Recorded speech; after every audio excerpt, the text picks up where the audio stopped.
Welcome to Promote, Profit, Publish and the Revenue Rumble event. It's so nice to see you guys. And for those of you who missed it, it's going to be a podcast. So I want to start by introducing our panelists today, and you'll have a chance at the end to you'll have a chance at the end to Q&A and ask them whatever you want to ask after this.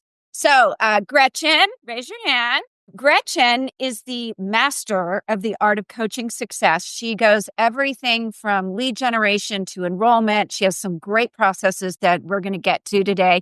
And if you want to see an entire episode of her, go back to January. She was our guest in January and did a fabulous coaching call. Next is Anthony. Anthony helps you, Anthony Jones, unlock the power of LinkedIn. And he's going to be talking about lead gen today, which is really what his specialty is. So you'll be able to go right from Anthony into enrollment with Gretchen. And then Rebecca Bertoldi is the queen of the funnels. She has shown me her back office and go high level, and I am so impressed. I bought it. But she is also kind of that gateway between how do you get people into your funnel, nurture them. Then Anthony, those are leads, goes into the funnel for Rebecca, and then Gretchen takes it home. So hopefully, I don't know why I can't talk today. So I'm going to let you guys take it. So my first question, if you guys want to go back and forth with this, is let's go to Anthony. Anthony, over on LinkedIn, there are a lot of tools there that can help you lead gen. Can you talk about a few of them? Yeah, and there's so many. It's hard to know where to start. I think the first thing that I would say is even before we get into a discussion about tools, is the mindset that you need to have every time that you go into LinkedIn. Most people go in with a mindset of I'm here to pitch, I'm here to sell something, and they're pitching cold messages in the DMs. Like that does not work, right? That is not a tool for success in 2025 and beyond. What you need to do is approach it like you're going into a networking event, right? It's the world's largest, most important professional networking event taking place 24/7, 365. So go into LinkedIn with the intention of building relationships first and foremost. And if you have that mindset every time that you go into the platform, that's going to kind of help shape the actions that you take, right? And you asked about a couple of tools. The first most effective tool for lead generation in B2B, especially if you have a very well-defined ideal client profile, Sales Navigator is a fantastic tool.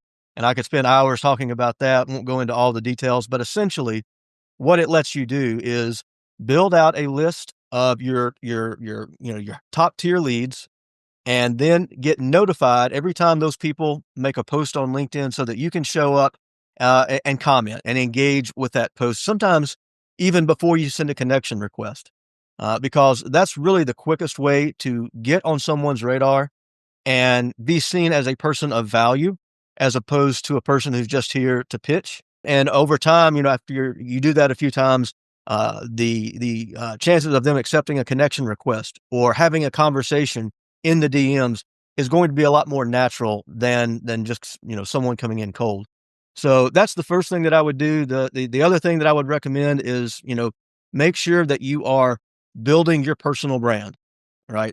Personal brand, building that know, like, and trust factor, because people connect with people, people buy from people.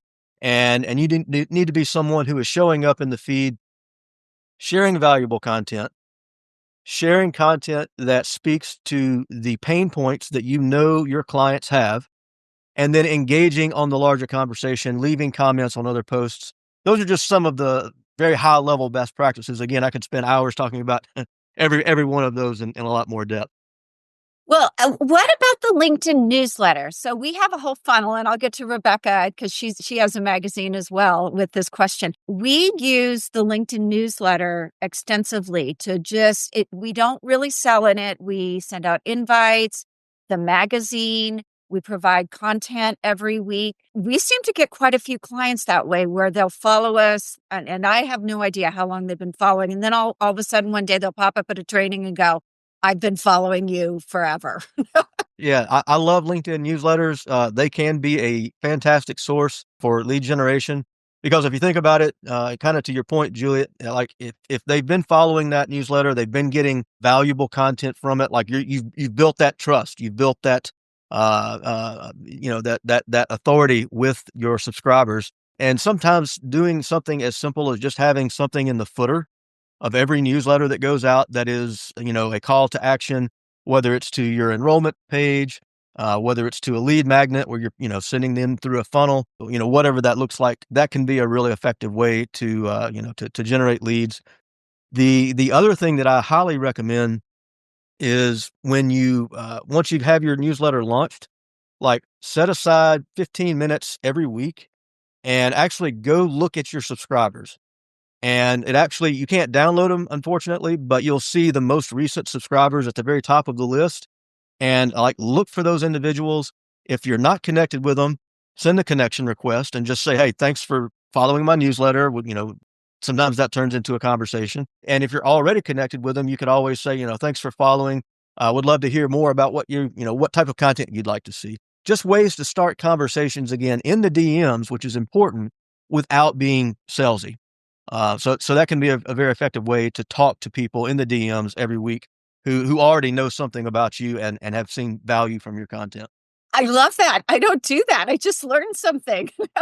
I try to 11 avoid. o'clock every Friday, I have a reminder that pops up, and I spend 15 minutes doing just that. Okay, I'm gonna have to remember that because I avoid social media like the plague. You can get sucked into it for hours, and I try to be productive. So, Rebecca, authors need lead magnets, and I'm going to have each one of you, Gretchen, Rebecca, and Anthony, share your best lead magnet. But why do you need a lead magnet ready before that magazine goes? Because he was just talking about that call to action at the bottom. We really want to know exactly where the people are going to go in our system. So we don't want to just be like, hey, I made a lead magnet. Let's see what happens. We don't want to just put it out there and hope for the best. We want to have a plan. And we want to be able to really guide people on a path that's going to help them to achieve the result that they want. But we can help them along the way to have what they need to become our clients while helping them. So we can add that value, and then we can start to nurture them in a way that they are, we're building that know, like, and trust, like Anthony was saying. Like you're building all that up. You're giving them wins inside of your emails. So let's say, for example, somebody, you have a lead magnet and one of the emails suggested that they have a gratitude practice, just as an example. We know that gratitude practices will change the way we feel inside. So if you can give them something inside of your funnel that will actually change the way they feel, it's going to give a very positive impression of you and your brand. So lead magnets, I'm all for it.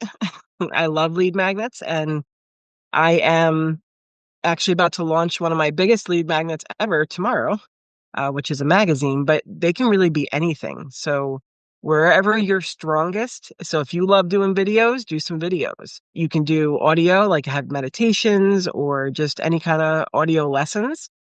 You can have ebooks. You can have quizzes. Like there's just so many options. As long as it's adding value and helping them with their pain point, it would be a great step to get to the next level with you. Gretchen, what is your best lead magnet? And by the way, if you haven't checked out Gretchen's branding, she has beautiful colors, lots of photographs of her. She's got a great personal brand. Thank you so much. I have different lead magnets for different target markets. And I think that that's something important to talk about. What Anthony was saying too about LinkedIn and making sure that when you reach out that you're doing it really specifically.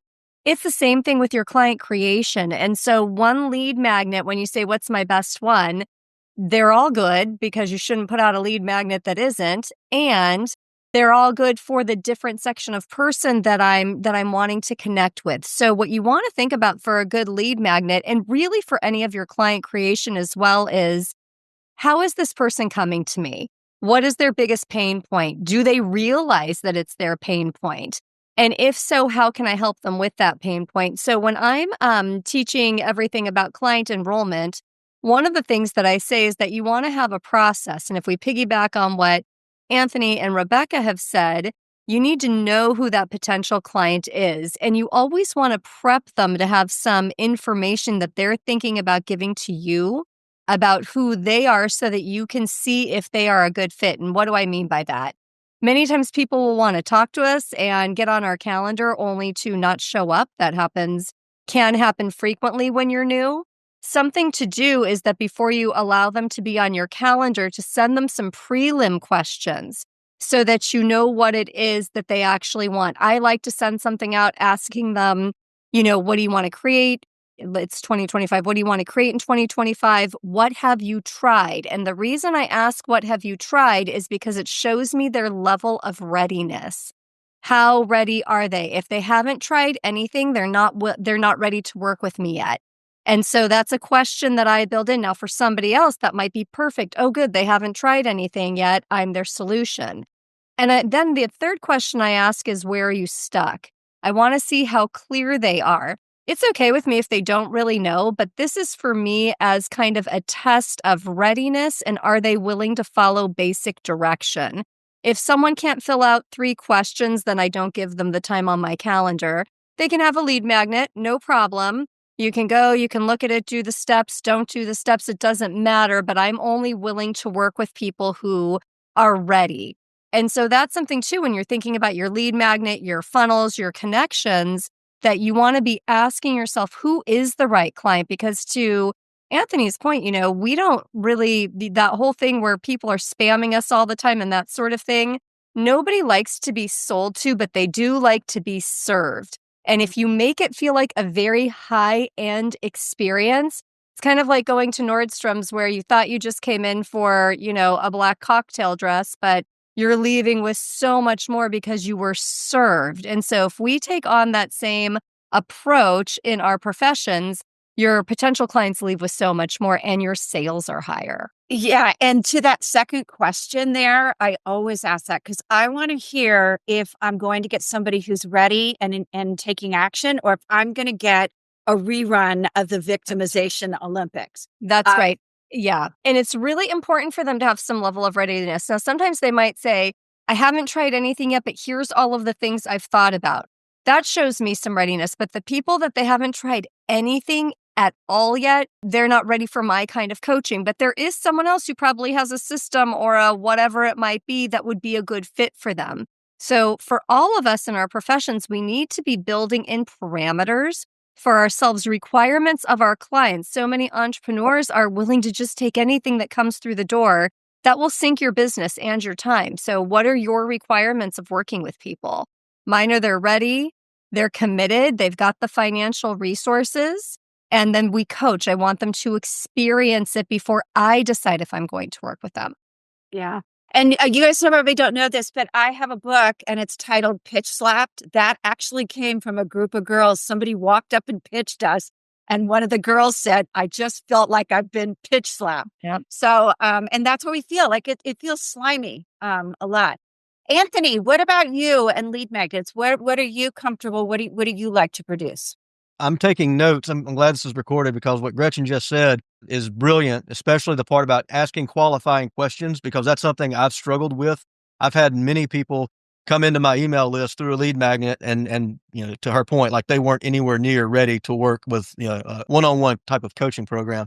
I have experimented and failed with more lead magnets than I care to admit, but I have had one that has been extremely successful and it took the better part of a year to really figure that out, mainly because I was kind of figuring it out on my own. But it's basically, it is a simple PDF running through a Facebook ad to a cold audience with a lead gen target conversion goal, I guess. And the video is just actually me in my truck, like sitting in line waiting to pick up my kid at school. And I'm giving people an idea for what they should post on LinkedIn if they're trying to grow their business. Just a real simple tip. But the video looks very organic. It doesn't look like it's an infomercial, right? So I've had a lot of success with people coming in, logging in, going in, signing up for the lead magnet. Again, it's a PDF and it's got 5 tips, or 5 types of content you should be posting on LinkedIn to grow your business. And then, of course, they go into an automated email series Over the course of the next 3 weeks, they get 8 to 10 emails. And again, kind of as Rebecca or Gretchen pointed out, every one of those emails is meant to give them another win, right? Just something small, another tip, another tactic, because what you want to do with each one of those emails is build that level of trust that much more before you actually go in and pitch. So that's something that is a constant work in progress for me. Most of my business comes inbound through LinkedIn, to the personal brand and content and so forth that I've put out. But I also know there's a world and a whole other audience out there on networks like Facebook and so forth that you can tap into if you have the right strategy and the right lead magnet. Yeah, it doesn't have to be complicated. My very first one was a publishing checklist, and I was rather stunned. We had over 2,500 downloads, and so I thought all this was easy peasy. Little did I know. I had like fluked out beginner's luck with it on there. So if we're going through this in a way where we want to figure out what comes first, we need to develop that lead magnet, that funnel, move into LinkedIn and do that lead generation. But and then over to Gretchen for those enrollment tips. Gretchen, where do you get most of your leads? Do you have a platform that you like to get them from? Well, so it's not so much a platform. It's kind of taking the next step that once you have someone that has enrolled into your lead magnet, signed up, what's the next thing? And so what I do, and this is really important when you're thinking about it, you want to have something where they can experience you. So each month I have something called Coaching for Coaches. It's free, but it's me live. It's the same time every month, first Wednesday of the month from 5 to 6 p.m. PT. And I teach. I teach something on how to build your business. This way they can see me in action. From there, maybe they want to schedule a 30-minute with me. Maybe they're more interested in my programs, but they join this Facebook group and I nurture everyone in that group. So this is where they can comment, they can ask questions. I post, hopefully, helpful things that they use in their businesses. They come to this live event each month, and then they are ready when there is something that's presented to them. So that's the way that I do it for how do I find people. They typically find me, they invite people, they find this group, and then they stay in the group and they become a part of the ecosystem. Yeah, that's really great. We do the live once a month as well. Actually, we do 2 now because we do one with Rebecca Bertoldi as well. And it's a great way to be able to not only teach, but people get to ask questions. They get to start to get to know you as well. And no matter what kind of coach you are, relationship building is essential on there. Rebecca, you're doing a monthly. What else do you do to get your leads generated? Besides really bomb funnels. So I have been leaning more into affiliate marketing and allowing people to go spread the word about me. And it's been working really well. That's been a really big thing over the last 6 months for me. And then I also do a lot of trainings. So I love to like kind of like Gretchen was saying, you want people to see you in action. And they want to see that, because a video is wonderful, but it's a short moment in time. So you want them to be able to feel your energy and know that you are the person for the job. So I do some trainings like I'm doing with you. I collaborate with other people all the time so that we're doing something together. We can access both of our lists. And yeah, and then I have been, this is going to sound like so basic. I have been so consistent on my social media, which I know we all strive to do, but it's not always something that happens. But because of that, I've been doing like a weekly Tip Tuesday video, and those have gotten so much traction. And I don't necessarily see the vanity metrics on the video because for a while I'm like, okay, I'm just gonna be consistent. I'm gonna put it out there. Everyone I run into in person is like, I loved your video this week. Like they're watching and they are calling up. They're calling, they're scheduling appointments when I see them. But all of that is just part of the puzzle when you're trying to educate somebody on what you do and your expertise. Yeah. And for the authors listening, the reason we have the Go High Level trainings every month is authors don't realize when they get into this, and you guys, I know probably everybody on this call is going to laugh. As you get into this more and more, you're going to find you have more monthly charges. So there's one for the mail server, there's one for social media, they're all over the place. And I love with what I'm actually saving a lot of money using Go High Level because I've gotten rid of, I think, what did we say, Rebecca, in September? I think when I first did it, I think I got rid of almost $500 in reoccurring monthly fees. So now I pay my fee to Go High Level every month, and that's it. Everything's done through there. So I think it's a great place for authors to start to learn all that and not waste a bunch of money on, $20 here, $40 there. I've got more AI stuff than I got to go through it and get rid of it. Does anybody else have an AI problem? Nancy, Anthony, everybody does. I don't know if it's a problem yet. Anthony, do you use anything?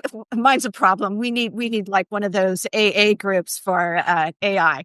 Anthony, do you use anything besides LinkedIn, or is that, since you're a coach in that area, it's probably your one and only? Yeah, LinkedIn is really the source. That and again the email list that I've developed over the last couple of years, mainly through that lead magnet.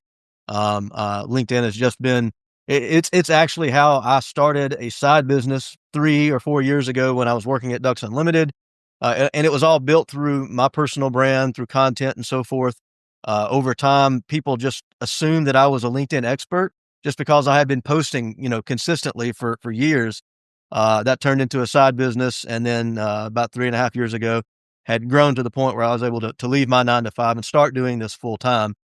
So really, LinkedIn has really just kind of been my focus area and sort of the bread and butter for my leads and clients.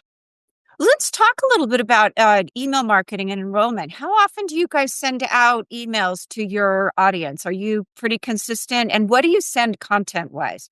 Let's start with Rebecca. So I do a weekly email. Occasionally they'll get like a second one if they're being invited to an event or possibly another affiliate of mine. But it's pretty much a weekly email. And then so for the last, let's say, 6 months, I've been experimenting with like what they call a Seinfeld email theme, which is kind of the emails about nothing. So it's a lot of just what's going on in my daily life. So one example was I love true crime, but I don't want to necessarily mix marketing with true crime, right? But I did an email because I was watching this documentary on the Tylenol murders. And I did an email talking about, well, if Tylenol could get over, how they handled that situation was what made them become a lasting brand that they are today. So I tied it all back to marketing, and people, I get so many responses from the emails now because people are like, oh, thanks for that blast from the past, all that kind of stuff. But what I've also noticed is I am averaging about a 61% open rate right now. Nice. Very nice. And it's just, like it jumped so much when I started doing that, and I'm just real and I'm just talking to them. So like the first one for the new year was like, I don't feel like I'm, serving you as well as I could. I'm right now committing to weekly emails. You're going to get tips. You're going to get all of this stuff. And I got a bunch of response to that. So they know that what my intentions are, and I'm sharing all sorts of stuff. That's awesome. So I have to take a moment here. Who has a true crime problem? Does that make us all sociopaths? We just had this. I did a show with Tracy Hazard. We all talked about how we had this big true crime problem. Anthony, what about your email list? How often do you send out, and what kind of content do you send? Yep. So it's about once a week as well. And I purposely don't call mine a newsletter, just because I think a lot of newsletters are too long. They feel like a chore to go through. Nothing wrong with having one, but it's just kind of the way that you position it. So I position my emails as it's a weekly tip. It's a tip tactic, something that you can use, maybe something that I learned this week. It could be, a change in the algorithm that LinkedIn has, or a new feature LinkedIn has rolled out. So I'm staying, top of mind and keeping up with the latest trends there. I have that email list, and then of course, going back to your first question, the LinkedIn newsletter which is totally separate, right? So you can bring people into your ecosystem, into your lead magnet, and that's your list. You own those names, as long as you're doing the right practices, like that's your data, and that's really important. The LinkedIn newsletter is great because it allows every newsletter that you write, obviously, to be delivered to their inbox. The problem is you don't get those email addresses. LinkedIn does not share them with you. But kind of on a similar note, I have it's what it's called 1 minute LinkedIn tips, weekly tips, and it's something that you can absorb in like a minute or less. And it's usually either a short video or a short tip because people, as you all know, have very short attention spans. So I try to kind of market and frame it around that topic. So, quick question. Do you have more people in your actual email server list or on LinkedIn? Because I have more on my LinkedIn newsletter, like a lot more than in my list. It's almost like people don't want to opt in. Yeah, so I've got 10,000 subscribers on LinkedIn and 3,000 on my in-house list that I paid for through Facebook ads. I think the biggest thing or the biggest tip I would give anyone who's thinking about starting a newsletter on LinkedIn, make that first version your absolute best quality, best content, best tip that you can possibly do. Because what happens is when you create that first newsletter and you hit publish, LinkedIn sends out invitations to, I don't know if it's your entire network or most of your network. And when I did mine, and I didn't know this, I just got lucky. I had a good piece of content. And at the time I had like 30 or 40, maybe even higher, 50% of my subscribers subscribe that day, of my followers subscribe that day. Mm-hmm. And that's the only time you'll get that mass invitation to all of your followers. So make that first issue as solid as you can, and you'll get a lot of subscribers, again, completely for free from LinkedIn. Yeah, they actually help you out with it. And I ran a 10-day campaign on there, like a tip campaign through my newsletter at one point as well. And that was generated by Shannon saying to me, somebody else just did this. And we saw she had like 86 subscribers. And I went back and looked at mine. And I was like, my gosh, I've got almost 3,000. We should do this. So, if you're gentle about it and you don't overdo it, we had a really great response where we had a video and a blog every day for 10 days on launch protocols, everything you needed to have a great book launch. Gretchen, what about you? I get your emails all the time. Can I ask Anthony a quick follow-up question there about the newsletter? Yeah. Is that okay, Gretchen? So Anthony, I'm curious. I'm about to launch mine tomorrow, and I was going to put something in there. So I'm launching a digital magazine, and I want to have I have a playlist of the authors reading their articles. So I was going to add that in there, but they would have to then subscribe with me to get the playlist. Is that frowned upon by LinkedIn? If I understand what you're saying correctly, no, I don't see that as an issue. Yeah. Thank you. Gretchen? Yeah, so for me, I typically do the newsletter emails once a month, and I have two of them. One to my Coaching for Coaches list, and then one that's like my main email list because they're different topics. For the coaches, it's very specific to what it is that they are going through. So I always write something that will help them. Then there's a resource, some kind of a free resource they can use, and a video. Then there's a resource video as well. Same thing, same kind of format with the other newsletter. And then it depends, if I'm in the middle of a launch or something like that, then I will up my outreach to people and that sort of thing. But the once a month seems to be a very good rhythm for the people that are on my list. Oh, good for them. Good for them. And it's tough when you're launching or helping other people launch because the emails kick up and you don't want to exhaust that audience. That's what it is. Who remembers like 2016 through 2018? You just like delete. Everybody was doing JVs back then. That's one of the reasons I used to coach for the Joint Venture Inner Circle. And I don't do JVs. I think you get big dead lists doing those. Power partnership like Rebecca. Well, basically all of us kind of do that are on this call. Power partnership. So I want to give you guys, do you guys have any questions before we move forward and get some information where you can find those guys? Nancy, Jared, Christine? know if I can see anybody else on here. I think we got everybody. Yeah. You guys have any questions for these guys? Oh my gosh, you people are never I silent. mean, they've done a really great job, and you've done a great job asking the questions about, all the process, the lead magnets, the timing, the cadence. So right now, there's nothing. I mean, I guess, you've asked all the questions I would have wanted answers to. So Okay. Well, Jared, Christine. Hey there. Very, very informative. Really appreciate your presentation. I've been working with somebody with lead gen for several years, and we hit it like 30,000 LinkedIn connections, and then we had to scrub it so we could keep working with Sales Navigator.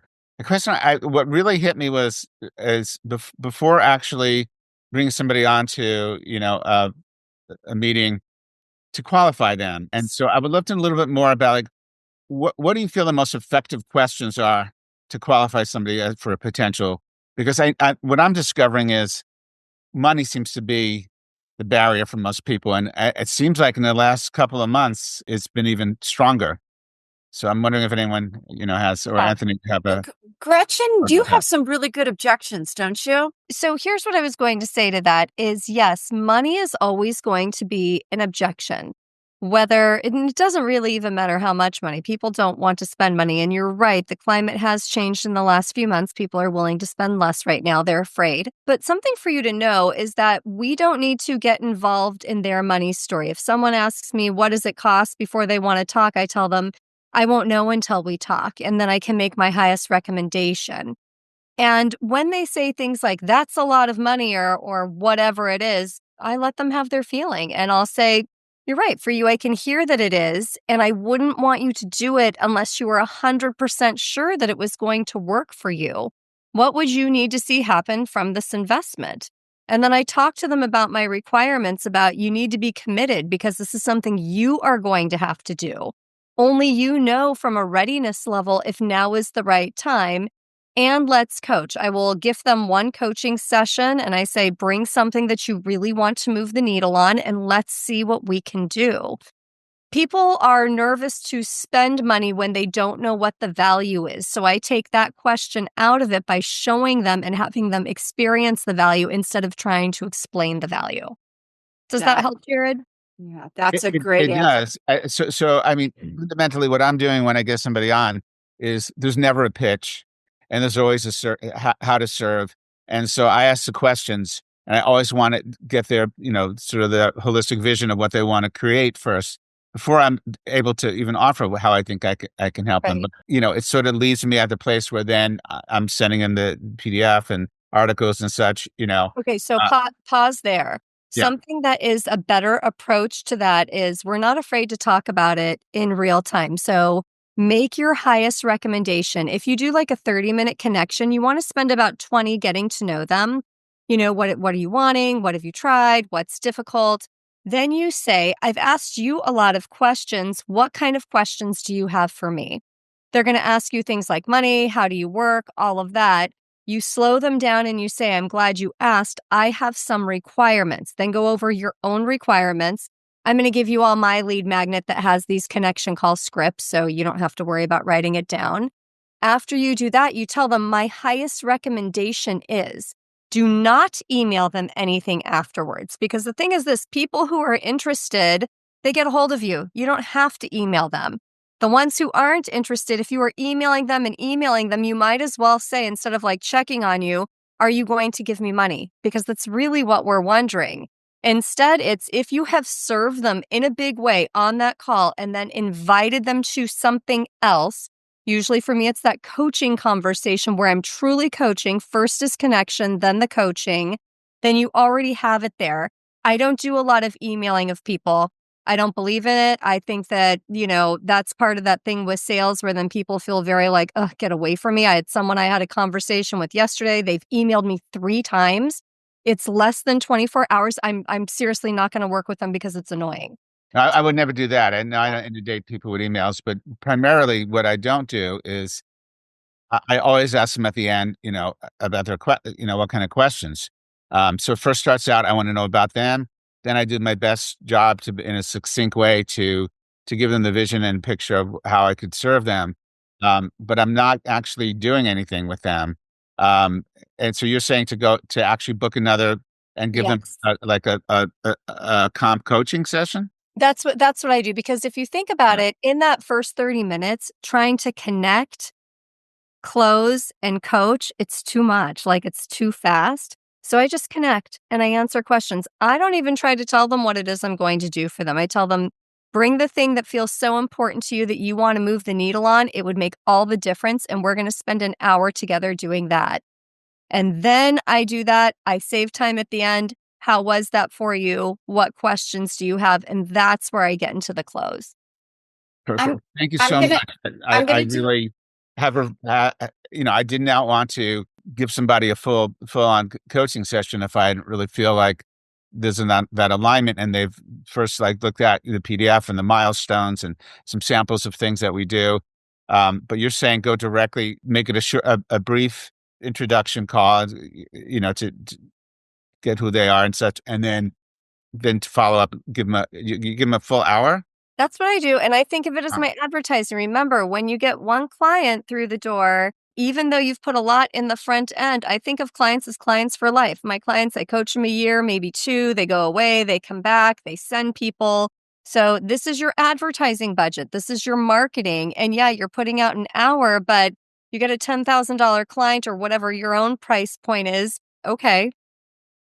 Yeah, it's worth it. Anthony, I want to bring you in on this because what Jared didn't tell you is that Michael, who does his lead gen on LinkedIn, these are cold leads he's turning. Do you have any advice for those people that Michael can turn from getting on the calendar? I think what Gretchen gave was a pretty good prescription, because being cold, you do need to get to know them. It's not like someone you met at an event or a referral. Yeah, it really goes back to like the approach that I take. Like I never send just cold in-mails, personally, because I think in-mails are kind of the equivalent of spam, spam Yeah. emails. What I do again is build that list of leads. Inside Sales Navigator, you can tell it, just show me the leads who are actively posting. Posted it in the last 30 days, right? Because everyone has a LinkedIn profile, but only a small percentage post. So you want to get visibility in front of people who are active on the platform so that you can get notified every time they post. You go in, you show up, you engage with their content, you like it. You do that a couple of times before you ever make that connection request. But again, when you do that, it's going to be much more, they're going to be much more receptive. They already see you as a friendly face, a person of value, and it just opens the door to conversations that actually can be converted into clients, as opposed to taking the cold approach. Now, I know a lot of people that do cold outreach, and that's all they do, and they are successful with it. But it's a volume game, right? You have to you've got to be sending out a lot. It's a lot of legwork, even if you're using automation, which is a whole other topic. I would be very. I've never used any automation tools. LinkedIn is actually cracking down on a lot of different tools. They've actually kicked off or banned two company pages recently who violated their terms of service that a lot of people use. So anyone doing that, I would say be very careful, because it can actually compromise your account. Yeah, it can. I used to use Octopus. I think during 2020, I worked with Scott Carson and used Octopus, and a lot of leads, but they started cracking down. So I backed off of it. Okay, you guys, thank you so much. I hope you guys got a lot out of this. Gretchen, where can we find you? I will drop my lead magnet for all of you in the chat, as well as my email, so that you can get it, and info on my Coaching for Coaches group. Yes, and do you have the connection call? Good, okay, because it sounds like a couple of you maybe Yep. should show up for her connection calls once a month and get a little bit of training. And Anthony, how about you? Yep, I'm dropping mine in the chat as well. AnthonyJonesConsulting.com is the website, and of course, you can certainly look me up and follow me on LinkedIn. Would love to connect. Yes, he has some great stuff, you guys. I bop in incognito a couple times a week just for 5 minutes and look to see what he has. Rebecca. also going to drop my info in the chat, and I'm offering a free strategy session. And if you're interested in finding out more about what Rebecca does, we have a training at 9 a.m. Mountain Standard on the 20th of March. You can go to ghlmonthly.com if you want to register. We're doing social media this month. That's So yes. yeah. No, sorry, email this month. Oh, okay. No, I think it's social media. Anyway, we're doing something really terrific inside Go High Level. And if you want to see how it all works, that's a great way to jump in and see if this is something where you might want to get rid of all of your monthly recurring costs and jump into something that's very robust. And the big thing, easy to use. How many of you guys have used Infusionsoft before? Any of you? It's a nightmare. And then I went to Builderall. It's a nightmare. I couldn't figure it out either. And I run my Go High Level by myself. It's super easy. So thank you guys so much for being here today, and talk to you all soon.